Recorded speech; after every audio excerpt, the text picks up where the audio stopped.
Garcia now steps out. Nobody out. And you've got two of the fastest players with Lindo at third and Ferguson at second. Bottom of the 10th, Portland trailing 5-4. 1-2. Swing and grounds at third base side. It's a fair ball down the left field line. Lindo scores. Here comes Ferguson. Back-to-back days for Jhostynxon Garcia. It's a two-run walk-off single for the Sea Dogs.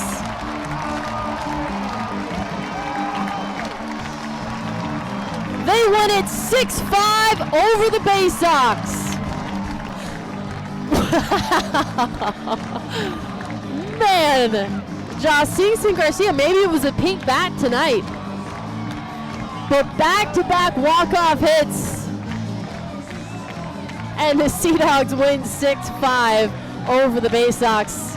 The players, by the way, still walking off the field. Grounds crew already attending to where the Gatorade bath was in the infield dirt.